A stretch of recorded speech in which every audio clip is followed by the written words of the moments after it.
Imaginez que votre vie se met finalement en place, chaque jour semble meilleur que le précédent. Vous avez un mari aimant, un adorable petit chien et un nouvel emploi que vous adorez. Tout semble parfait. Mais ensuite, soudainement, une offre d'emploi apparaît et change tout, vous emmenant dans un autre pays. Maintenant, pensez à découvrir un secret qui transforme complètement votre vision de qui vous êtes et de qui sont les gens autour de vous. Un secret si profond qu'il vous fait remettre en question toute votre vie jusqu'à présent. C'est l'histoire de Victor, Clara et d'un passé qui refuse de rester enterré. Plongeons ensemble dans ce voyage rempli de rebondissements inattendus, d'émotions à fleur de peau et de découvertes qui vont vous laisser bouche bée. Prêt à découvrir comment un simple colis peut déclencher une avalanche de vérités cachées? Restez avec moi et découvrons ensemble ce mystère. Regardez, ce n'est pas une montre fantastique, c'est un cadeau d'inauguration. Veuillez l'accepter, je vous en prie. En disant cela, Astrid m'a remis un grand objet emballé que j'ai reçu précipitamment, bien que je ne sois pas encore entrée dans la maison. Astrid, qui m'a donné le cadeau d'inauguration juste à l'entrée, me regardait avec un grand sourire sur le visage. Comme me l'avait dit Astrid, à l'intérieur il y avait une montre. C'était une montre en bois à accrocher au mur, avec une petite volière au-dessus du cadran. Il était certain qu'à certains moments, des pigeons ou de petits oiseaux sortiraient. Alors que je la remerciais et recevais le cadeau, j'ai soudain vu quelque chose qui brillait du coin de l'œil. Attiré par la lumière, je l'ai regardé fixement et soudain, une vague de colère a surgi en moi. Poussé par cette impulsion, j'ai balancé la montre avec les deux mains et l'ai écrasée contre une pierre du jardin, juste devant ma belle-mère, qui s'est sursautée. Je m'appelle Clara, j'ai 30 ans et je travaille dans les tâches administratives d'une usine. Mon père travaille dans l'usine et on m'a toujours dit que la fabrication ne consiste pas seulement en travail sur site, mais qu'elle repose sur des personnes qui travaillent en coulisses. Peut-être pour cette raison, depuis que je suis petite, le travail en coulisses m'a toujours plus attirée que d'être sous les projecteurs. Lors des festivals scolaires, lorsque nous faisions des pièces de théâtre, je m'occupais de l'organisation plutôt que de jouer, et je dirigeais également l'équipe de baseball lors des activités de mon club. Je n'ai peut-être pas brillé, mais il y avait toujours des gens qui m'observaient et un simple merci de leur part me faisait me sentir appréciée. C'est pourquoi, lorsque je cherchais un emploi, je me suis inscrite à un poste administratif au début, inspirée par l'admiration que je ressentais pour mon père. Je voulais travailler dans l'administration d'une usine, mais il semblait que là, les postes étaient plus favorables à des personnes avec des connaissances spécialisées ou de l'expérience, et je n'arrivais pas à trouver de travail dans les endroits que je voulais. Le premier travail que j'ai obtenu était un poste administratif dans un magasin. Cependant, je ne pouvais pas renoncer à travailler dans une usine. Pendant que je travaillais, j'ai beaucoup étudié la machinerie et me suis préparé pour un changement de travail. Je voulais également acquérir de l'expérience dans les tâches administratives. Ainsi, après avoir travaillé 3 ans, j'ai décidé de changer de travail. Heureusement, j'ai été embauchée pour un poste administratif dans l'usine de mon choix et maintenant je m'occupe là-bas des tâches en coulisses tous les jours. C'est sur ce lieu de travail que j'ai rencontré Victor, mon futur mari. Victor est un ancien collègue qui travaille dans l'usine et est 2 ans plus âgé que moi. Bien que je travaille en coulisses, je respecte toujours les travailleurs de l'usine. Victor, en particulier, est toujours joyeux, aussi occupé soit-il, et soulève le moral de tout le lieu de travail. Il est également très dévoué à son travail. De plus, il est considéré non seulement avec les travailleurs sur site, mais aussi avec nous dans l'administration.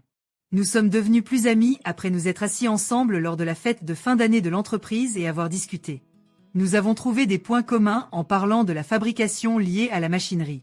J'aimais apprendre en détail de Victor, qui avait des connaissances plus approfondies que moi. Notre relation n'a pas tardé à se développer à partir de là. 2 ans après avoir commencé à sortir ensemble, nous avons fait notre premier voyage ensemble. La destination était Hawaï, un endroit que je voulais visiter au moins une fois dans ma vie. Le dernier jour du voyage, Victor m'a demandé en mariage dans un restaurant de l'hôtel. Cela s'est produit après que nous ayons terminé le dessert lors d'un dîner luxueux complet que nous avons pris pour commémorer notre dernière nuit. Je suis tellement rassasié. Ce fut vraiment le meilleur voyage du début à la fin. Et pour finir, a dit Victor, levant la main pour appeler le serveur. À ma grande surprise, un gâteau est sorti. Et, nous venons de manger le dessert, n'est-ce pas?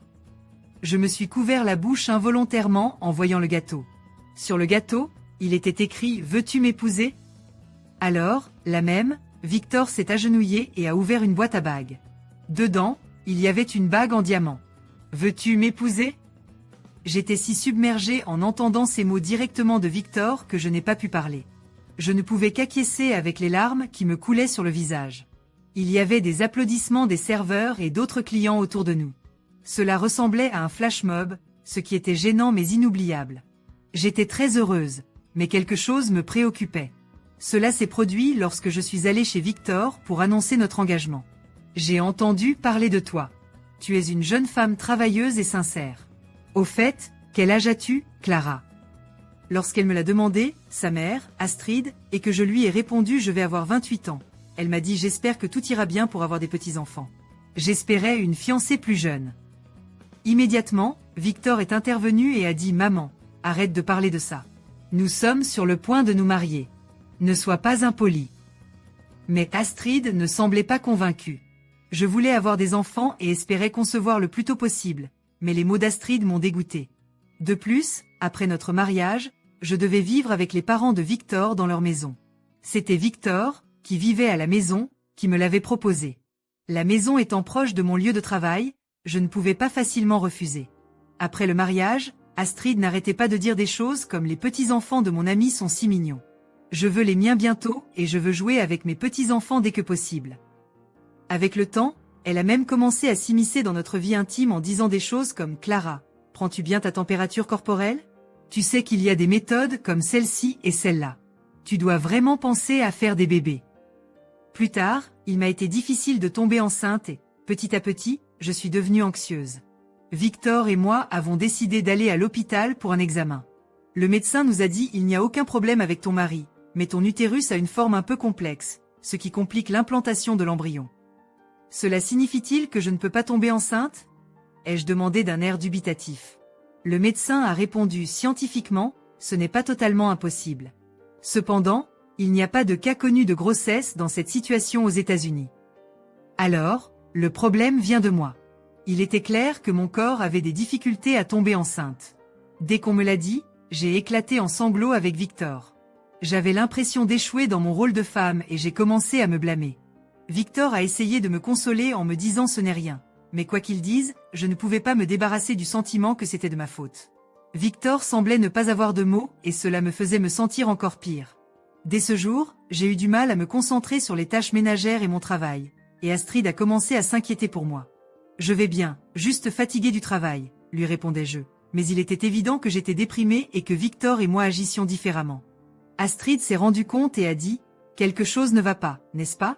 Parle-moi. » L'atmosphère dans cette maison devient déprimante. À contre-séhure, Victor et moi avons décidé de raconter à Astrid ce que le médecin avait dit. Je ne pouvais pas répondre, mais Victor a dit « Maman, on ne parle pas ainsi. » Mais Astrid a continué. Je le savais, je n'aurais jamais dû te laisser te marier avec elle. J'avais un mauvais pressentiment depuis le début. J'ai vérifié si les petits-enfants seraient possibles. Ne pas blâmer Clara ne résoudra rien, maman, ce n'est pas de sa faute, s'est défendu Victor. Yeah. Mais Astrid n'arrêtait pas, il est évident que la faute est de la fiancée et toi, Victor, tu aurais dû écouter mes conseils. Ça suffit, maman. Tu vas trop loin. Pourquoi prends-tu son parti ? Et avec cela, Astrid est allée furieuse dans sa chambre. Ne t'inquiète pas, Clara. Tu n'as pas à l'écouter, me consola Victor. Victor, la vérité est que j'ai aussi pensé à cela. Que veux-tu dire ? Lui demandai-je. Je pense que c'est trop douloureux pour toi de rester avec moi. Tu veux avoir des enfants, n'est-ce pas ? Mais tu ne peux pas les avoir avec moi. Je pense qu'il serait mieux que nous nous séparions. Je me suis mariée avec toi parce que je veux passer le reste de ma vie avec toi, Clara, que nous ayons des enfants ou non. Tant que nous pouvons vivre ensemble, c'est tout ce qui compte. S'il te plaît, arrête de penser à nous séparer, m'assura Victor. Je me souviens que les yeux me sont montés aux larmes en entendant les mots affectueux de Victor. Après les résultats de l'examen, ma belle-mère Astrid était très désireuse d'avoir un petit-fils. Elle a commencé à me harceler et à être désagréable avec moi parce que je ne pouvais pas avoir d'enfant. Quand mon beau-père et Victor étaient prêts, ils me protégeaient. Cependant, Astrid n'aimait pas cela et devenait mauvaise quand il n'était pas là.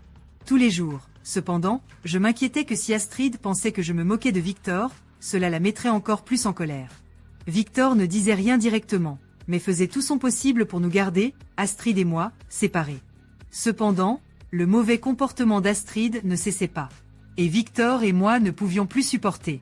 Finalement, Victor n'en pouvait plus et a affronté Astrid. Nous avons nos propres circonstances dans ce mariage. Que veux-tu de Clara ? N'est-ce pas suffisant qu'elle vive ici avec nous? Arrête d'être si méchante avec elle. Astrid a répliqué furieusement. Silence, je n'accepterai pas une belle fille qui ne peut pas me donner de petits-enfants. Pourquoi dis-tu quelque chose comme ça? Je ne peux pas continuer à vivre avec toi. Ce n'est pas juste pour Clara. Nous quittons la maison, a déclaré Victor en colère, annonçant que nous allions vivre séparément. En effet, nous cherchions un nouvel endroit depuis un certain temps. Nous avons donc commencé à considérer sérieusement nos options. Au début, nous cherchions un appartement à louer où nous pourrions emménager immédiatement, mais nous n'avons pas trouvé de lieu qui répondait à nos attentes. Nous avons donc réévalué notre budget, en tenant compte de nos dépenses d'entretien. Et nous étions tous les deux d'accord que construire une nouvelle maison serait une meilleure option pour notre avenir, bien que nous ne puissions pas déménager aussi rapidement que si nous avions loué. Grâce à ce que Victor avait affronté Astrid, mon beau-père a également commencé à surveiller Astrid de plus près pour s'assurer qu'elle ne me maltraitait pas. Nous avons donc pu déménager le jour prévu sans problème majeur. Nous avons remercié mon beau-père et nous avons déménagé dans notre nouvelle maison. La vie sans Astrid était heureuse. Cependant, juste une semaine après notre déménagement, j'ai reçu un appel de mon beau-père. Je suis désolé, il semble qu'Astrid a découvert ta nouvelle adresse. Elle a fouiné et a trouvé une note avec ton adresse. Nous n'avions pas dit à Astrid notre nouvelle adresse parce que nous pensions que cela pourrait poser plus de problèmes, et elle dit qu'elle va venir, quoi qu'il arrive. Je suis vraiment désolé. Quelques heures plus tard, Astrid et mon beau-père sont arrivés. Quand j'ai ouvert la porte, Astrid était là avec des sacs à la main et mon beau-père avait l'air désolé. J'ai voulu fermer la porte immédiatement, mais Astrid s'est empressée de dire « Je suis désolée de t'avoir mise mal à l'aise à cause de moi ». Elle était inhabituellement humble et s'excusait. J'étais stupéfaite et regardais Victor avec incrédulité. Astrid n'a pas tenté d'entrer de force dans la maison, mais elle m'a donné un grand paquet. C'est un cadeau d'inauguration. Accroche-le dans ta chambre ou quelque chose comme ça. J'ai acheté cette montre et la vendeuse m'a dit qu'elle était très amusante. Quelle façon de la mettre dans la chambre. J'ai pris le paquet et j'étais sur le point de la remarque.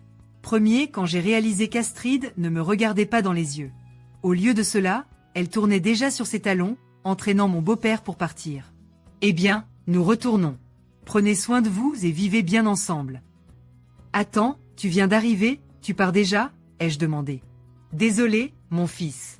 C'est la façon dont Astrid se rachète. Elle ne voulait pas s'immiscer dans ta maison.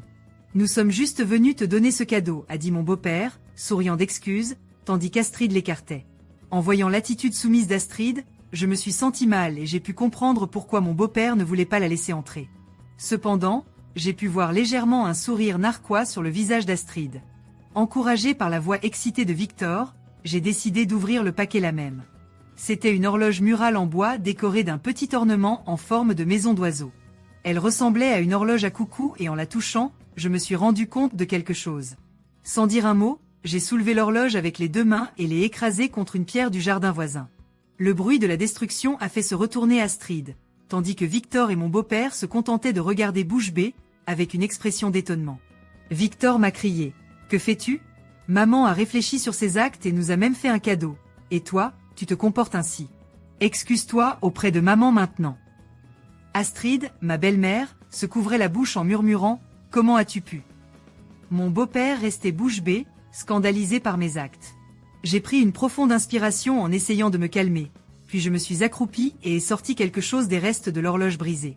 Peux-tu continuer à dire cela après avoir vu ça? J'ai montré à Victor une certaine partie de l'intérieur de l'horloge. Quoi? Qu'est-ce que c'est? Pourquoi est-ce là? En disant cela, Victor a serré le poing, manifestement en colère. L'attitude d'Astrid était étrange. Elle ne nous l'avait pas donné comme si elle nous l'imposait, bien qu'il était supposé que c'était une excuse et un cadeau. C'est alors que je me suis rendu compte que quelque chose n'allait pas et j'ai regardé de plus près. Astrid, sais-tu ce que c'est? Lui ai-je demandé. Je n'en ai aucune idée. Même après lui avoir montré les deux pièces, Astrid a secoué la tête en feignant l'ignorance. Cependant, son teint était devenu complètement pâle. C'est une partie d'une caméra et d'un dispositif de reconnaissance vocale, a dit Victor, stupéfait. J'ai pu voir mon beau-père choqué du coin de l'œil. Quand j'ai touché la volière, cela m'a semblé suspect parce que la porte ne bougeait pas du tout. Je pensais que c'était juste un ornement, mais j'ai alors vu un petit trou noir et rond au centre. Quand le soleil a frappé, j'ai remarqué que quelque chose brillait à l'intérieur et j'ai réalisé que c'était l'objectif d'une caméra. Astrid, tu dis que tu ne sais pas, Mais pourquoi y aurait-il une caméra à l'intérieur de cela? C'est alors que j'ai réalisé, après l'avoir brisé, que dans l'horloge, il n'y avait plus qu'une lentille. Il y avait aussi une partie ressemblant à un microphone, ce qui suggérait que l'on pouvait voir et entendre à travers cette horloge murale si on vérifiait sur l'appareil ou l'application correspondante. Comme c'est une horloge murale, elle est destinée à être accrochée dans une pièce. Et finalement Astrid nous avait offert cette horloge pour espionner nos vies. Pourquoi diable maman est-elle allée si loin? Ah, a dit Victor avec colère. Astrid regardait nerveusement autour d'elle, visiblement troublée. Mon beau-père l'a regardée et a soupiré profondément. Est-ce vrai? As-tu fait tout cela? Tu le savais, n'est-ce pas? Si nous avions accroché cela dans notre chambre, tu aurais eu un accès complet à l'enregistrement et à l'audio de notre chambre. Mon beau-père était sous le choc. Toi, pourquoi nous donnerais-tu quelque chose comme ça? À quoi pensais-tu? Allons, pourquoi as-tu dû t'en rendre compte? Si tu l'avais accepté tranquillement, tu serais restée beaucoup plus charmante. Mais ce n'était pas à moi, a répliqué Astrid, imperturbable. Mais que dis-tu? C'est toi qui as placé un dispositif d'écoute. Pourquoi as-tu fait une chose pareille? Lorsque Victor s'est confronté à Astrid avec colère, elle a répondu. Je voulais savoir si ma belle-fille remplissait bien ses devoirs d'épouse la nuit. Je pensais que peut-être la raison pour laquelle vous deux n'avez pas eu d'enfant n'était pas une question physique, mais mentale. Ainsi, je voulais m'assurer qu'elle se comportait correctement comme épouse dans la chambre, et sinon, j'avais l'intention de la forcer à divorcer parce qu'elle était une femme inutile. Elle n'aurait pas été bonne pour toi, Victor. Pendant qu'elle parlait, Astrid frappait ses affaires contre la clôture et montait en colère. Victor, également en colère, lui a répliqué. Je t'ai déjà dit que je suis parfaitement heureux comme les choses sont maintenant, et il est impossible que tu aies truqué cette horloge toute seule. Il y a quelqu'un d'autre qui essaie de s'interposer entre nous. À cela, Astrid a répondu. Si j'avais eu des complices qui pensaient de la même manière, cela aurait pu être fait encore mieux. J'ai demandé à un horloger que je connais de faire spécialement cette horloge avec une caméra et un microphone intégré. Que as-tu fait? Te rends-tu compte de l'horreur que c'est? Devant les mots de mon beau-père, Astrid a répondu en jetant des pierres à la clôture. Ici, la pire c'est ta femme. Elle veut avoir des enfants et pourtant, elle a eu l'audace de se marier avec toi. Et mes petits-enfants. Ça suffit, alors que mon beau-père. Tenez Astrid, il lui a dit, je suis désolé pour tout cela, nous partons pour aujourd'hui. Et a poussé Astrid dans la voiture, s'éloignant. Victor, stupéfait, s'est tourné vers moi et m'a dit, je suis désolé, ma mère a dit des choses terribles. Ce n'est pas ta faute, Victor. Ensuite, je n'ai pas pu m'empêcher de me demander ce qu'il adviendrait d'Astrid et de mon beau-père. Je ne voulais plus rien avoir à faire avec Astrid, mais je m'inquiétais de la manière dont mon beau-père gérerait la situation et de ce que serait notre relation avec Astrid à l'avenir. Quelques jours plus tard, j'ai reçu un appel de mon beau-père. Je suis vraiment désolé pour l'autre jour, ont été ses premiers mots. En réalité, je voulais des excuses de ma belle-mère, pas de lui. Il n'avait rien fait de mal, ai-je pensé. Non, papa, ça va. Après tout cela, Victor a parlé, l'air inquiet, nous avons eu une grande dispute après cela. Pendant celle-ci, beaucoup de choses sont apparues. Il semble que ma femme, Astrid, ait fait des remarques sarcastiques et harcelé non seulement Clara, mais aussi d'autres personnes. J'étais surprise, je n'avais aucune idée qu'elle traitait les autres ainsi. Attends, que veux-tu dire? Victor était également surpris et a demandé à son père de clarifier. Il y a une femme dans notre quartier qui ne peut pas avoir d'enfant et, apparemment, Astrid a également fait des remarques sarcastiques et l'a harcelée. Donc, elle l'a fait aussi à des inconnus, pas seulement à la famille. Cela semble être le cas. Quand je lui ai dit qu'il était mal de traiter Clara si durement, elle m'a dit qu'elle avait fait la même chose avec d'autres femmes inutiles qui ne peuvent pas avoir d'enfants. J'étais horrifiée. Ce qu'il décrivait était véritablement épouvantable. Je me demandais pourquoi elle ferait des choses pareilles. C'est horrible. Elle a fait tout cela dans notre dos. Je pouvais entendre la rage dans la voix de Victor pendant que son père tentait de le calmer. Il a dit, « Maintenant, calme-toi et laisse-moi finir. » Calme? Comment puis-je me calmer quand ma propre mère agit ainsi? C'est exaspérant et honteux. Ne ressens-tu pas la même chose, papa? Tu as raison. C'est pourquoi je suis allée m'excuser auprès de cette famille dès que je l'ai appris. Mais j'ai aussi appris que, quelques maisons plus loin, une belle-fille a été verbalement maltraitée par Astrid jusqu'à tomber en dépression et ils ont déménagé il y a quelques années.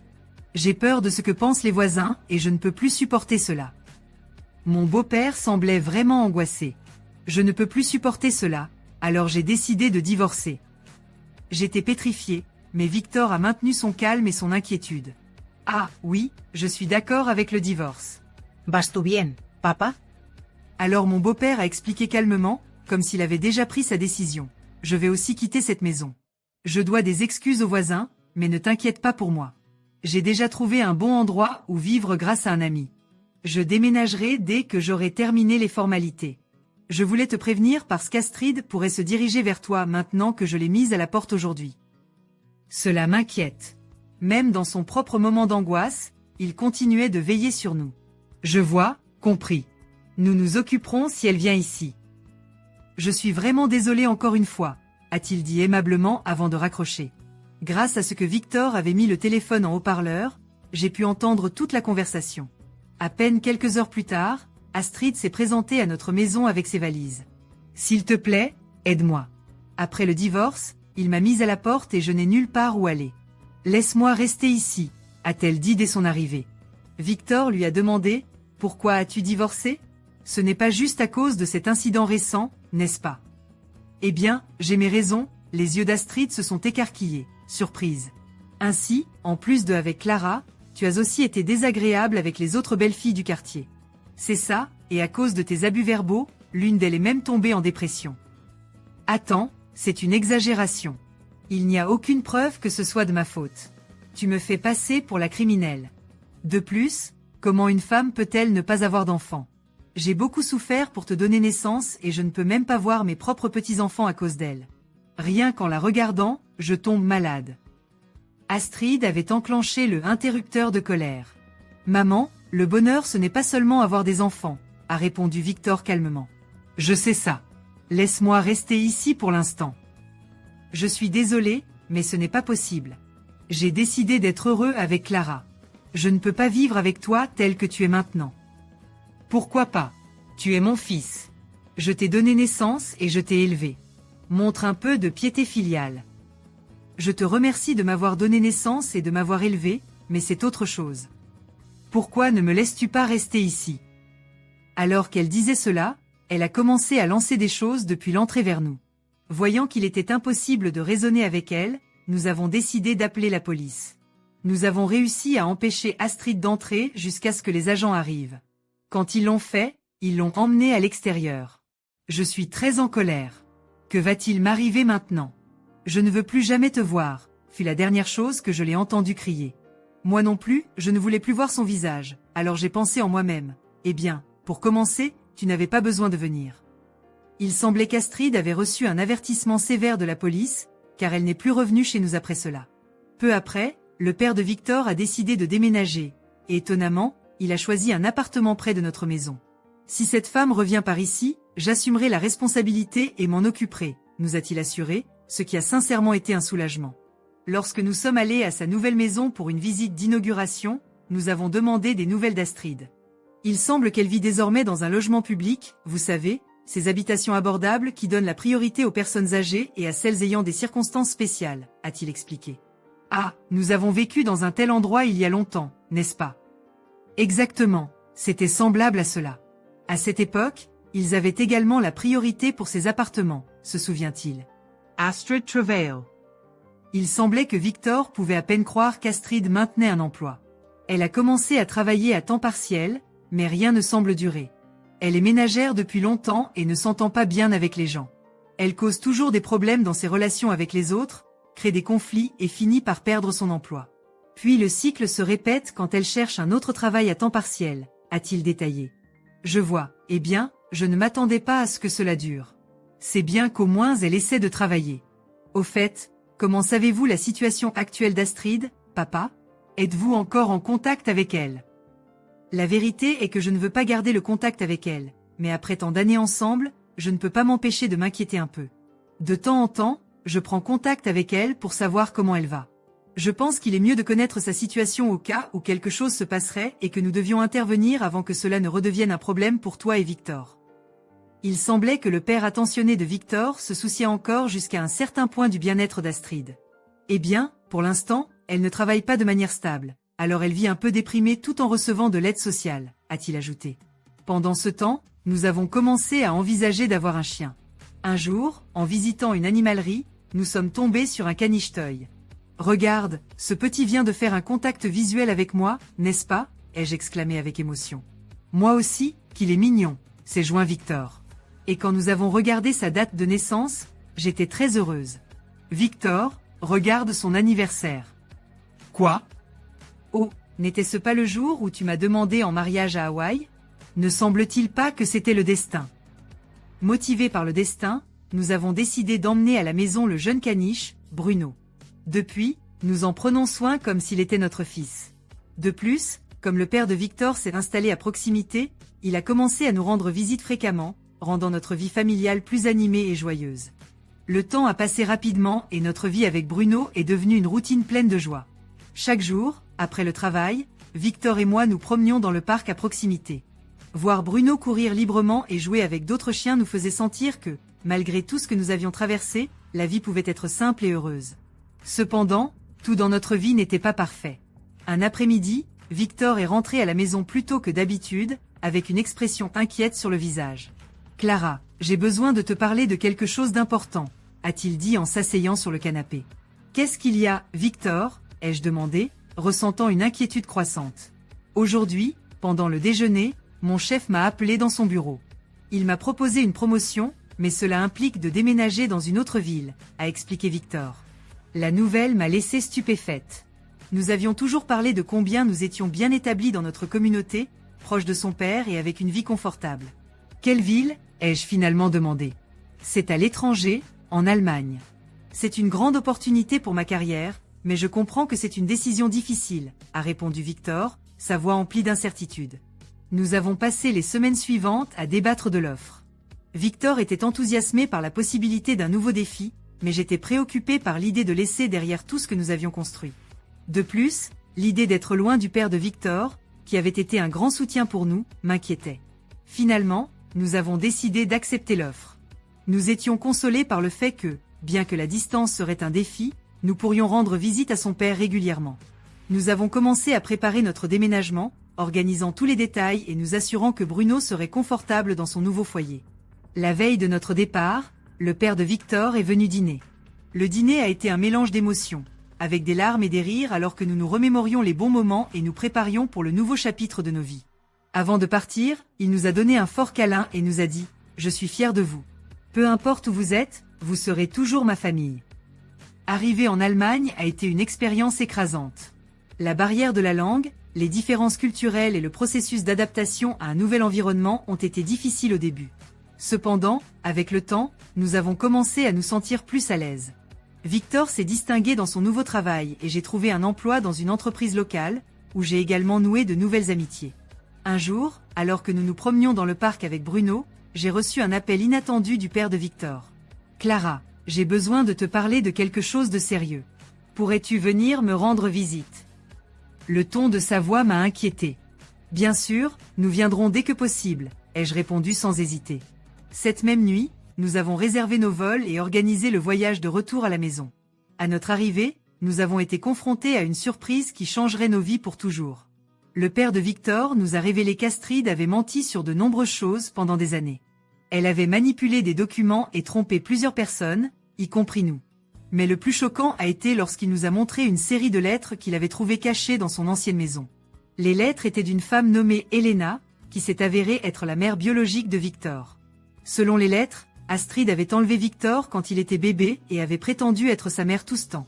Elena avait passé des années à chercher son fils, sans succès, jusqu'à ce qu'elle décide finalement d'écrire ses lettres dans l'espoir qu'un jour il les trouve. Victor était dévasté. Tout ce qu'il croyait savoir sur sa vie s'effondrait. « Pourquoi ne m'as-tu jamais dit ça ?» a-t-il demandé à son père, sa voix pleine de douleur. « Je l'ai découvert récemment moi aussi », a répondu son père. Astrid m'avait également trompé. Quand j'ai finalement trouvé les lettres, tout a pris sens. Nous avons décidé d'enquêter davantage sur Elena, et après quelques efforts, nous avons réussi à la localiser. Elena vivait dans une petite ville côtière, et en apprenant que nous avions découvert la vérité, elle était impatiente de rencontrer Victor. Leurs retrouvailles ont été émotionnelles et déchirantes. Elena, une femme âgée mais forte, a étreint Victor avec des larmes dans les yeux. « Mon enfant, je t'ai enfin trouvé », a-t-elle dit, sa voix brisée par l'émotion. Victor, encore en train d'assimiler tout cela, s'est permis de pleurer dans les bras de sa mère biologique. C'était un moment de guérison et de nouvelles connexions. Nous avons passé plusieurs jours avec Elena, apprenant sur sa vie et partageant nos expériences. Malgré la douleur et la confusion, cette découverte a apporté un sens de clôture à nos vies. Victor et Elena ont commencé à construire une relation qu'ils avaient tous deux perdue pendant de nombreuses années. Nous avons décidé que, bien que notre vie en Allemagne se poursuive, nous maintiendrions un lien étroit avec Elena. La nouvelle concernant Astrid et sa tromperie s'est rapidement répandue. Astrid, face à son exposition, a tenté de se défendre et de justifier ses actions, mais personne ne l'a soutenue. Sa manipulation et sa cruauté avaient été révélées, et elle a perdu le contact avec tous ceux qu'elle avait autrefois contrôlés. La relation de Victor avec son père s'est également renforcée. Ensemble, ils ont affronté la douleur et la trahison, trouvant du réconfort dans le soutien mutuel. Pour notre part, Victor et moi nous sommes sentis plus unis que jamais. L'adversité nous avait appris la véritable valeur de la famille et l'importance de la vérité et de l'amour inconditionnel. Peu à peu, nos vies sont revenues à la normale. Bien que la blessure laissée par Astrid ne disparaisse jamais complètement, nous avions trouvé un moyen de guérir. Victor a prospéré dans sa carrière et je me suis consacré à mon travail et à soutenir ma famille. Bruno, notre fidèle compagnon, restait une source constante de joie. 1 an plus tard, nous avons reçu une nouvelle surprenante. Contre toute attente, j'étais enceinte. L'émotion et l'incrédulité nous ont remplis en même temps. Les mots du médecin résonnaient encore dans ma tête, mais nous étions là, attendant un miracle. La grossesse fut une expérience merveilleuse et difficile. Victor était à mes côtés à chaque étape du chemin, et le père de Victor et Elena se sont relayés pour nous rendre visite et nous aider. L'arrivée de notre bébé a apporté un nouvel espoir et une nouvelle joie à nos vies. Nous lui avons donné le nom d'Elias, ce qui signifie Dieu avec nous, comme un rappel des bénédictions inattendues et du pouvoir de l'amour et de la foi. Avec la naissance d'Elias, notre famille s'est complétée d'une manière que nous n'aurions jamais pu imaginer. Nous avons appris que, bien que la vie puisse être imprévisible et parfois douloureuse, il y a toujours de la place pour l'espoir et la rédemption. Chaque jour, en regardant Elias, je me souviens de tout ce que nous avons traversé et je suis reconnaissante pour chaque moment. La vie nous avait mis à l'épreuve de bien des manières, mais nous en étions sortis plus forts et unis. Et bien que nous n'oublierions jamais le passé, nous étions prêts à embrasser l'avenir avec amour et détermination. Le père de Victor est devenu un grand-père aimant, profitant de chaque moment avec son petit-fils. Elena, la mère biologique de Victor, a également trouvé une nouvelle joie dans sa vie en faisant partie de notre famille. Même Bruno, notre petit caniche, semblait comprendre l'importance de ce nouveau membre de la famille, restant toujours près d'Elias et le surveillant avec tendresse.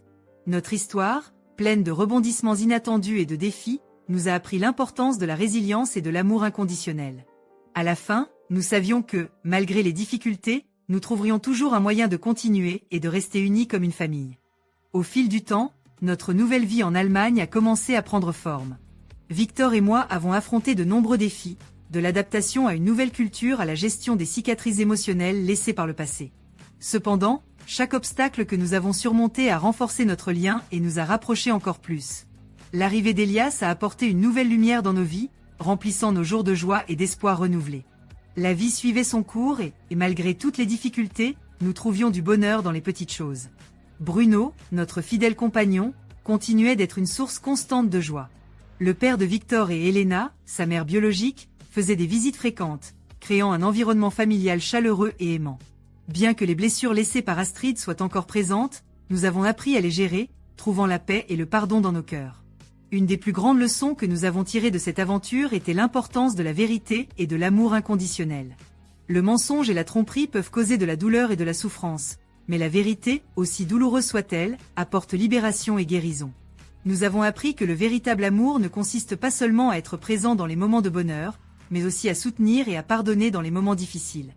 Cette histoire nous a enseigné que, malgré les adversités, il y a toujours de l'espoir. Dieu nous guide à travers les tempêtes et nous donne la force de surmonter tout défi.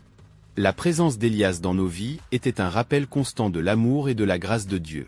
Son nom, qui signifie Dieu avec nous, nous rappelle chaque jour que nous ne sommes jamais seuls.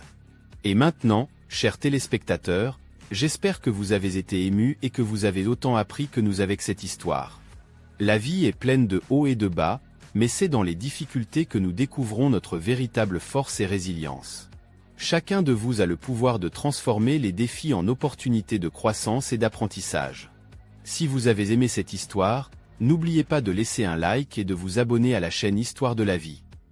Votre soutien est essentiel pour nous permettre de continuer à apporter des histoires inspirantes et émouvantes qui touchent le cœur.